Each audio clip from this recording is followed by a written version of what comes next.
समय पहले की बात है। उत्तर भारत के एक सुंदर से गांव में एक बूढ़ा किसान रहता था। उसका नाम था किशनलाल। किशनलाल एक सीधा सादा, मेहनती और ईमानदार इंसान था। उसकी जिंदगी बहुत सादा थी, लेकिन खुशियों से भरी हुई। उसके पास जमीन का एक छोटा टुकड़ा था, जिस पर वो दिन रात मेहनत करता। खेत में अनाज उगाता, सब्जियां उगाता और सबसे प्यारी बात, उसके बाग में आम, अमरूद और पपीते के पेड़ भी थे। लेकिन इन पेड़ों में सबसे खास था एक आम का पेड़, जिस पर रहता था उसका प्यारा दोस्त, एक हरा भरा, सुंदर और बेहद चतुर तोता। इस तोते का नाम था मोती, क्योंकि उसकी चोंच लाल थी और उसकी आंखें मोती जैसे चमकती थी। मोती कोई आम तोता नहीं था। वो बोल भी सकता था, गा भी सकता था और जरूरत पड़े तो चुपचाप देख भी सकता था।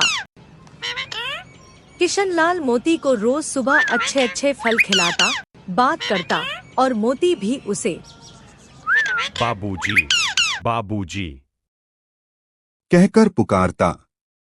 गांव के लोग कहते, किशनलाल का तोता कोई पंछी नहीं, ये तो आधा आदमी है। अब दोस्तों, जहां अच्छाई होती है, वहां बुराई भी अपना सिर उठाती है। गांव में ही एक और आदमी रहता था, नाम था रघु। रघु चोरी-चकारी करता था। कभी किसी के खेत से बैंगन चुरा लेता, कभी किसी के आम। लोगों ने कई बार पकड़ने की कोशिश की, पर रघु बहुत चालाक था। दिन में भोला भाला, रात को चालबाज। रघु को पता चला कि किशनलाल के बाग में बहुत स्वादिष्ट फल हैं, तो उसने सोचा, क्यों ना मैं जाऊं और रात को चुपचाप कुछ आम और स्वादिष्ट अमरूद उठा लाऊं वहां से। एक रात जब पूरा गांव सो रहा था, चांदनी खेतों पर चमक रही थी। रघु चुपचाप एक बोरी लेकर किशनलाल के बाग में घुस आया। उसने एक पेड़ पर चढ़ना शुरू किया। तभी एक हल्की सी आवाज आई। कौन है? रघु चौंक गया, लेकिन वहां कोई दिखाई नहीं दिया। वो सोच ही रहा था कि तोते की एक तेज आवाज गूंजी। चोर, चोर, देखो चोर आया है, नीली पगड़ी वाला चोर। किशनलाल की नींद उड़ गई। वो डंडा लेकर बाग की ओर दौड़ा। रघु डर गया, बोरी वहीं फेंकी और भाग खड़ा हुआ। किशनलाल बाग में पहुंचा, देखा जमीन पर टूटी हुई टहनी, फलों के छिलके और एक बोरी पड़ी थी।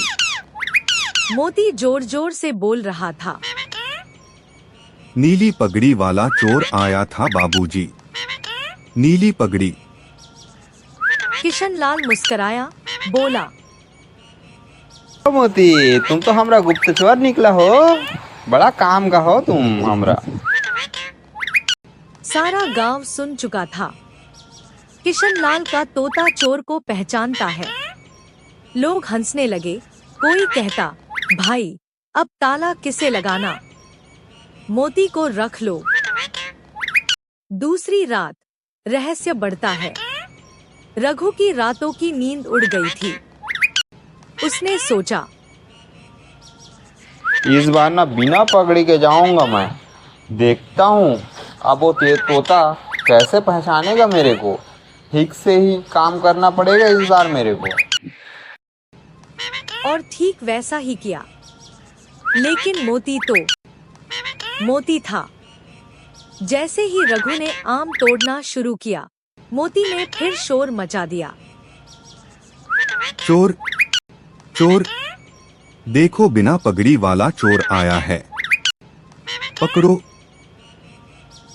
अब की बार किशनलाल के साथ उसका पड़ोसी भी आ गया। दोनों ने रघु को दबोच लिया।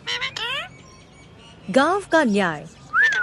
अगले दिन पंचायत बैठी। रघु ने गलती मानी, माफी मांगी।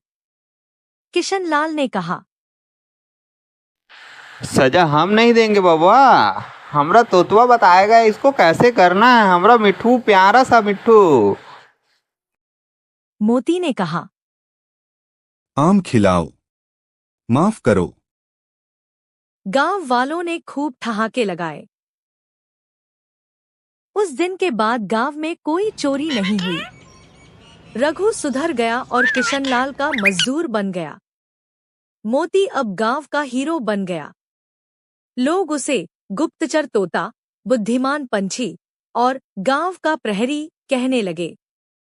किशनलाल रोज कहता, तो लगता है ना कि सिर्फ इंसान ही नहीं, कभी कभी एक पक्षुआ भी